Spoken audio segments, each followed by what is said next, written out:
আসসালামু আলাইকুম। আজকে চলে গিয়েছিলাম একটা বিয়ের দাওয়াত খেতে। বিয়েটা ছিল ঈদের তৃতীয় দিন। তো অনেক দিন পর বিয়ের দাওয়াত পেয়ে আমরাও তো ভীষণ খুশি। এই যে গেট দিয়ে ঢোকার সময় ব্রাইড অ্যান্ড গ্রুমের নাম লেখা ছিল আর গেটে আঙ্কেল দাঁড়িয়েছিল। আসলে সেম জায়গায় দুইটা বিয়ে হচ্ছিল, তো আঙ্কেল এই জন্য দাঁড়িয়েছিল যেন কেউ ভুল করে আবার অন্য বিয়েতে চলে না যায়। তো এই যে ঢোকার পরে এই জায়গাটা দেখলাম যে আসলে এটা ফটো সেশনের জন্য পারফেক্ট একটা প্লেস, আর ওখানে অনেক মানুষ এমনিতেও দাঁড়িয়ে ছবি তুলছিল। তো আমরাও আর দেরি করিনি, আমরাও গিয়ে দাঁড়িয়ে পড়ি ছবি তোলার জন্য। ও আচ্ছা, বলতে তো ভুলেই গিয়েছি, বিয়েটা হচ্ছিল লেডিস ক্লাবে।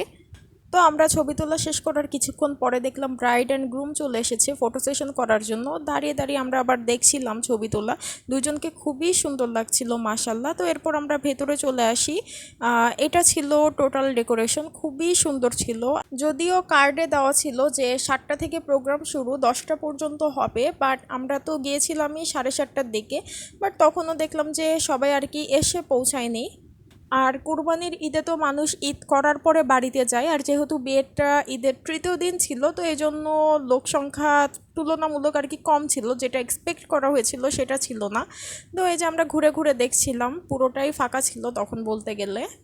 তো আমরা আর কি ইচ্ছা মতো ছবি তুলেছি, কারণ যেহেতু ফাঁকা ছিল তো ফটো সেশনের যে জায়গাগুলো আর কি থাকে আলাদা করে সেগুলো সবই ফাঁকা ছিল। তো এর মধ্যে ভাবি বলল যে স্টেজে যে পিক তুলবে, দেন চলে গেলাম ভাইয়া আর ভাবির কাপল পিক তুলে দেওয়ার জন্য। বাট স্যাডলি স্টেজে খুব একটা ভালো পিক আসছিল না। মেবি ফোন ক্যামেরায় ভালো আসছিল না, হয়তো ডিএসএলআর ক্যামেরা দিয়ে তুললে ভালো আসতো। বাট যতগুলো পিক তুলেছিলাম একটাও ভালো আসেনি। আচ্ছা, এখানে ডেকোরেশনটা দেখে দিচ্ছি, এটা ছিল আর কি উপরের ডেকোরেশন। তো ওভারঅল বলতে গেলে খুবই সুন্দর ছিল টোটাল ডেকোরেশনটা। তো এর মধ্যে আবার অ্যানাউন্স করে খেতে আসার জন্য। তারপর আমরা দেরি না করে টেবিলে বসে যাই। তো শুরুতেই দিয়ে দেয় বোরহানি, সালাদ আর হচ্ছে কাবাব। তো সবাই আমরা প্লেটে একটা করে আগে কাবাব নিয়ে নিচ্ছিলাম।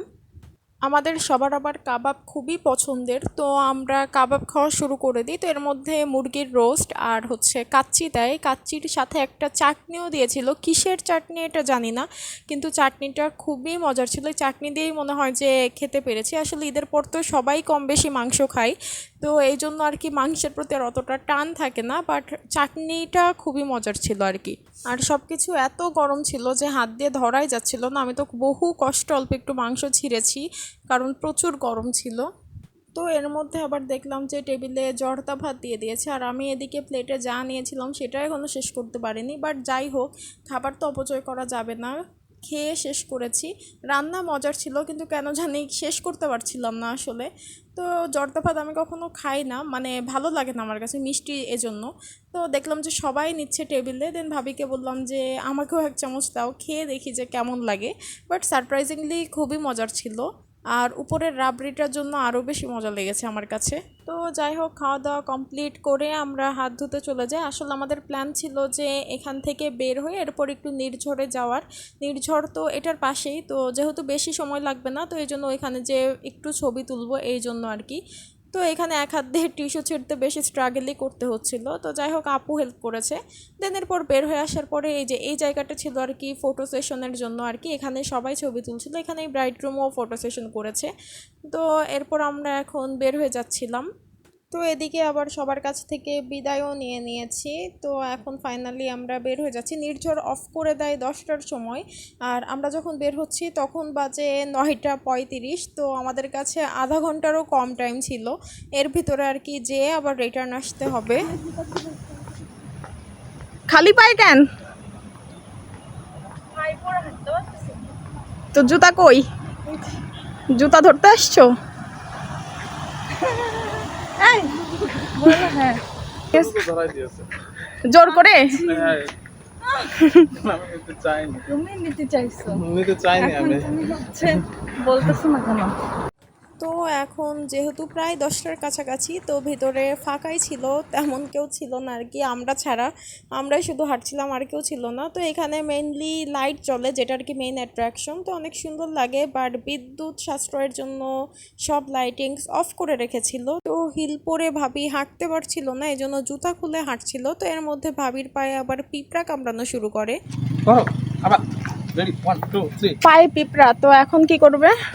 1 2 3 4 আমি তো মেরে দিও না, মানুষ দেখবে না যে মারছি।